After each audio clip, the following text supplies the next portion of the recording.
Hello friends, नमस्कार, अस्सलाम वालेकुम। आप सभी दोस्तों का एक बार फिर से चैनल पर बहुत बहुत वेलकम है। उम्मीद करती हूँ कि आप सभी लोग अच्छे होंगे। दोस्तों, आज के इस वीडियो में हम जानने वाले हैं दुनिया के सबसे गहरे पुल के बारे में, जो कि दुबई में है। तो दोस्तों, ज़ेम टीवी की ये लेटेस्ट वीडियो है जिसमें कि दुबई में बने डीप डाइव पुल के बारे में बताया गया है कि दुबई ने इसे कैसे कंस्ट्रक्ट किया और इसे बनाने में दुबई को कौन कौन से चैलेंजेस को फेस करने पड़े। तो चलिए स्टार्ट करते हैं इस वीडियो को और जानते हैं दुनिया के इस सबसे गहरे पुल के बारे में।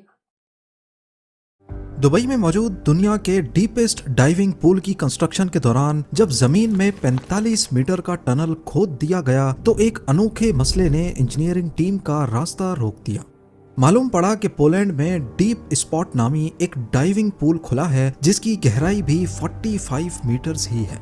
अब जाहिर है अगर दुबई को डीपेस्ट पूल का वर्ल्ड रिकॉर्ड चाहिए तो उन्हें इसकी गहराई को 45 मीटर से 60 मीटर्स तक करना होगा।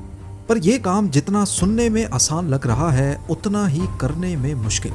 एक्सपर्ट्स ने कैलकुलेट किया कि अगर पूल की गहराई को 60 मीटर्स तक गहरा किया गया तो ग्राउंड वाटर का प्रेशर इसे बड़ी आसानी से ऊपर धकेल सकता है। यह ठीक ऐसा ही है जैसे भरी हुई पानी की बोतल को पानी के तालाब में डाला जाए तो वो सरफेस पर ही रहेगी, क्योंकि बॉयंसी फोर्स की वजह से तालाब का पानी उस बोतल को नीचे से ऊपर की तरफ धक्का देगा। यानी पूरा पूल किसी भी वक्त जमीन से ऊपर उठ सकता है। कंस्ट्रक्शन के इस पॉइंट पे दुबई का डीपेस्ट पूल बनाने का सपना टूटता हुआ दिख रहा था, लेकिन फिर एक आइडिया ने सब कुछ बदल दिया। ज़ेम टीवी की वीडियोस में एक बार फिर से खुशामदीद। नाजरीन, वर्ल्ड रिकॉर्ड्स बनाने की बात हो तो दिमाग में सबसे पहला नाम दुबई का आता है। 425 गिनीज वर्ल्ड रिकॉर्ड्स के साथ दुबई पूरे मिडल ईस्ट में अभी तक नंबर 1 पे है और ऐसा महसूस होता है कि ये नंबर दुबई के रूलर किसी कीमत पर खोना नहीं चाहते। वर्ल्ड रिकॉर्ड्स की इस लाइब्रेरी में एक और एडिशन हुई दुबई के प्रिंस शेख हमदान बिन राशिद अल मखदूम की फरमाइश पर, जिसको आज दुनिया डीप डाइव दुबई के नाम से जानती है। दुबई डीप डाइव सिर्फ एक पूल नहीं बल्कि ये एक अजीबो गरीब दुनिया है। 197 फीट्स या 60 मीटर्स की गहराई के साथ ये दुनिया का सबसे डीपेस्ट पूल है जिसमें करीब 1 करोड़ 40 लाख लीटर्स पानी मौजूद है।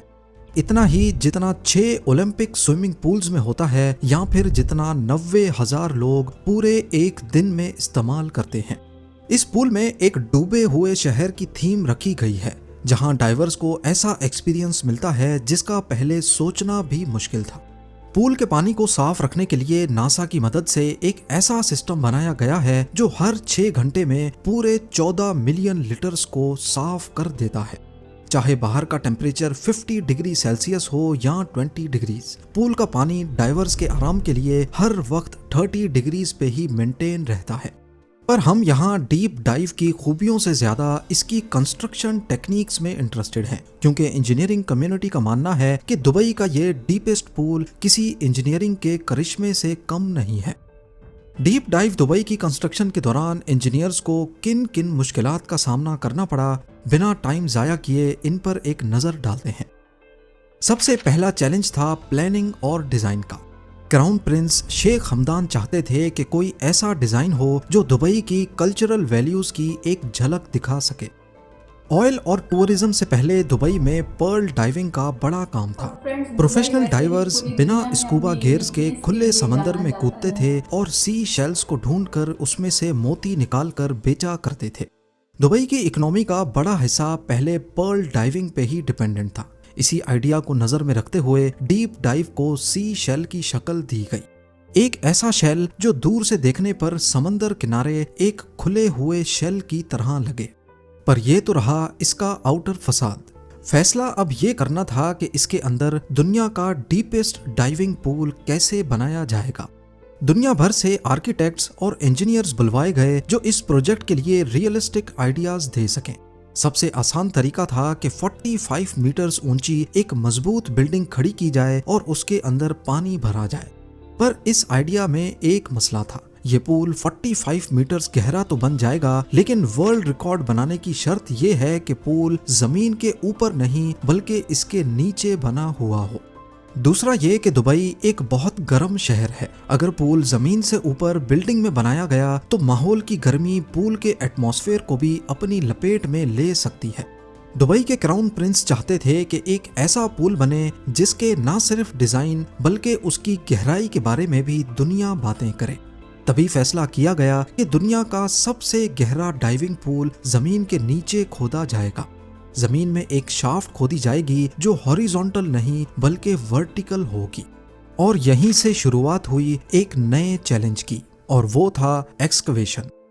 इंजीनियरिंग टीम का चैलेंज एक ऐसी शाफ्ट खोदने का था जो चौड़ाई में 65 फीट्स और गहराई में 147 फीट्स होगी।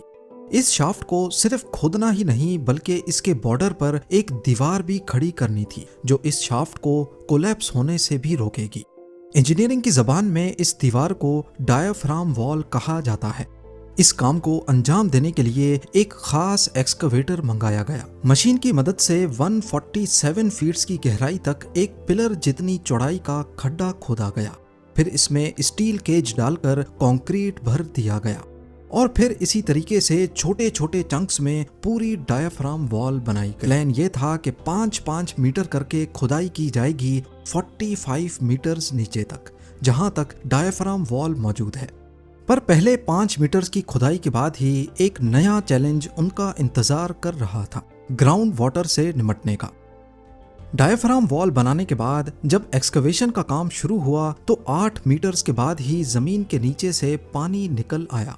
अब क्योंकि डायाफ्राम वॉल चंक्स में बनाई गई थी, इसी वजह से इसमें छोटे छोटे गैप्स मौजूद थे और इन गैप्स में से ग्राउंड वाटर आसानी से निकलकर टनल के बीच में जमा होना शुरू हो गया। ग्राउंड वाटर को मैनेज किए बगैर एक्सकवेशन का काम जारी रखना मुमकिन नहीं था। इस मसले से निपटने के लिए पंप्स लगाए गए जो लगातार पानी को बाहर निकालते रहे और साथ साथ एक्सकवेशन का काम भी चलता रहा। अगले 2 सालों तक खुदाई होती रही और इस पूरे अरसे के दौरान पंप्स भी लगातार चलते रहे। अगले 2 सालों तक खुदाई होती रही और इस पूरे अरसे के दौरान पंप्स भी लगातार चलते रहे। दुबई डीप डाइव के लिए टोटल 45,000 टन मिट्टी, रेत और पत्थर का मलबा बाहर निकाला गया। एक्सकवेशन के बाद जब पंप्स को बंद किया गया तो टनल में दोबारा से पानी भरने लगा। इस सूरत में जरूरी था कि पहले डायाफ्राम वॉल को अच्छी तरह वाटर प्रूफ बनाया जाए। अगले कई महीनों के दौरान डायाफ्राम वॉल की वाटर प्रूफिंग की गई और उसके बाद जाकर वाटर पंप्स को बंद किया गया। डायाफ्राम वॉल, टनल की खुदाई और ग्राउंड वाटर को रोकने के लिए वाटर प्रूफिंग में टोटल 3 साल से भी ज्यादा का वक्त लग गया। अब इंजीनियरिंग टीम पहले ही काफी लेट हो चुकी थी। एक एक दिन कीमती था, पर इसी दौरान डीप डाइव की कंस्ट्रक्शन प्रोसेस में एक नई मुसीबत खड़ी हो गई, डिजाइन में तब्दीली। जब डायाफ्राम वॉल भी तैयार हो गई, एक्सकवेशन भी हो गई और ग्राउंड वाटर को भी मैनेज कर लिया गया, एन उस मौके पे खबर मिली कि पोलैंड के कैपिटल वॉर्सो के करीब डीप स्पॉट नामी एक डीप डाइविंग पूल खुला है और उसकी डेप्थ भी 45 मीटर्स या 147 फीट्स ही है। ये खबर पूरी डीप डाइव की प्रोजेक्ट टीम पर बिजली बनकर गिरी, क्योंकि उन्होंने अभी तक जितनी भी मेहनत की थी वो वर्ल्ड रिकॉर्ड बनाने के लिए ही की थी। नॉर्मली इस किस्म के जितने भी प्रोजेक्ट्स होते हैं इनमें ज्यादातर डिटेल्स को सीक्रेट रखा जाता है और ऐसा ही कुछ इस केस में हुआ था। दुबई के क्राउन प्रिंस को जब ये बात पता चली तो उन्होंने फरमाइश की कि डीप डाइव की गहराई को और ज्यादा करके वर्ल्ड रिकॉर्ड अभी भी आसानी से बनाया जा सकता है। लेकिन यहाँ पर एक मसला था, क्योंकि जमीन से 8 मीटर्स नीचे ही ग्राउंड वाटर था जो ऑल द वे 45 मीटर्स तक जा रहा था। यानी ये ग्राउंड वाटर नीचे से पूरे पूल को पुश करेगा। इस फोर्स को बॉयंसी फोर्स भी कहते हैं। इंजीनियर्स ने इस फोर्स को पूल के अंदर भरे जाने वाले पानी से कैंसिल करने की कैलकुलेशन पहले से कर रखी थी और ये कैलकुलेशन पूल की 45 मीटर्स की गहराई को नजर में रखते हुए की गई थी। पर अगर पूल की गहराई मजीद 15 मीटर्स बढ़ाई गई तो जाहिर है बॉयंसी फोर्स भी और ज्यादा बढ़ जाएगी और ये ऐन मुमकिन है कि पूल पूरी डायाफ्राम वॉल के साथ जमीन से बाहर निकल आए। इस मसले की वजह से पूरा कंस्ट्रक्शन का काम हॉल्ट हो गया था। इस मसले का जल्द अज जल्द कोई ना कोई सॉल्यूशन निकालना बहुत जरूरी था। बहुत रिसर्च के बाद आखिरकार एक सॉल्यूशन निकाल ही लिया गया। एक तो ये कि टनल में एक्स्ट्रा 15 मीटर्स की खुदाई होगी, पर इन एक्स्ट्रा 15 मीटर्स का डायामीटर पहले 45 मीटर्स के डायामीटर से तकरीबन आधा होगा। इससे होगा ये कि बोयंसी फोर्स का एरिया कम हो जाएगा। और दूसरा ये कि टनल के नीचे अंडर रीमिंग बेस बनाई जाएगी। अंडर रीमिंग बेस एक ऐसी टेक्निक को कहते हैं जिसमें स्ट्रक्चर की फाउंडेशन के नीचे जमीन में एक एंकर नुमा चीज गाड़ी जाती है। जिस तरह एक एंकर पूरी शिप को रोके रखता है, ऐसे ही अंडर रीमिंग भी पूरे स्ट्रक्चर को जमीन के साथ खींच के रखती है। इस तरीके से डीप डाइव दुबई की डेप्थ को 45 मीटर से 60 मीटर्स तक एक्सटेंड किया गया और पूरा प्रोजेक्ट एक बार फिर से गिनीज बुक के लिए एलिजिबल हो गया। पर मसले अभी भी टले नहीं थे। जैसे ही दिन गुजरते जा रहे थे, 60 मीटर्स गहरे टनल को बगैर पानी के रखना भी खतरे से भरपूर था, क्योंकि बोयंसी फोर्स को कैंसिल करना पूल के अंदर मौजूद पानी से ही मुमकिन था। अगर ज्यादा देर तक इसे खाली रखा गया तो पूरा स्ट्रक्चर ग्राउंड वाटर की वजह से ऊपर उठ सकता है। अब बारी थी इसमें 1 करोड़ 40 लाख लीटर्स पानी भरने की। पर मसला ये था कि दुबई की वाटर सप्लाई अथॉरिटी बहुत लिमिटेड पानी दे सकती थी, और अगर इसी स्पीड से पानी भरा गया तो पूल को भरने में 3 महीने लग सकते हैं। डेडलाइन पर पूरा उतरने और इस काम को जल्दी अंजाम देने के लिए दुबई वाटर अथॉरिटी की सप्लाई के साथ साथ 100 से ज्यादा वाटर टैंकर्स भी मंगाए गए। डीप डाइव के ग्रैंड स्केल का अंदाजा आप इस बात से लगा लें कि इसके बावजूद पूल को भरने में 1 महीना लग गया। यहाँ आपको बताते चलें कि पानी भरने से पहले इसके अंदर पहले डूबे हुए शहर की थीम बनाई गई और बाद में पानी भरा गया था। पानी भरने के बाद भी बहुत सारे नए चैलेंजेस का सामना करना पड़ा, जैसा कि कुछ मटेरियल्स पर जंग लगने लगा और कुछ आइटम्स पानी भरने के बाद फ्लोट करने लगे। फिर उन्होंने ऐसे आइटम्स के अंदर सुराख करके एक्स्ट्रा वेट भरा ताकि वो फ्लोट ना कर सके। सारी फिनिशिंग करने के बाद 2021 में पहले डीप डाइव को स्पेशल गेस्ट के लिए खोला गया और फिर पब्लिक के लिए 2022 में। डीप डाइव दुबई पे आने वाला खर्चा अभी तक दुबई गवर्नमेंट की तरफ से सीक्रेट रखा गया है, क्योंकि उनकी नज़र में ये एक प्राइसलेस प्रोजेक्ट है। तो दोस्तों ये थी पूरी वीडियो और बहुत ही शानदार और बहुत ही अच्छी वीडियो थी, और किस तरह से दुबई ने इस इतने गहरे दुनिया के सबसे गहरे पुल डीप डाइव पुल को बनाया और कौन कौन से चैलेंजेस दुबई को फेस करने पड़े इसे बनाने में। इस बात की छोटी छोटी बातों को बहुत ही अच्छे से इन्होंने समझाया और बताया। तो मुझे ये वीडियो बहुत ही अच्छी लगी दोस्तों। तो उम्मीद है आप लोगों को भी डीप डाइव पुल के बारे में जानकर अच्छा लगा होगा। तो मिलते हैं जल्दी ही एक और अच्छे से वीडियो में। आप लोगों को वीडियो अच्छी लगी तो वीडियो को प्लीज़ लाइक कर दे, चैनल को सब्सक्राइब जरूर कर दे। जल्दी ही मिलते हैं एक और अच्छे से वीडियो में। बाय बाय, अल्लाह हाफिज़।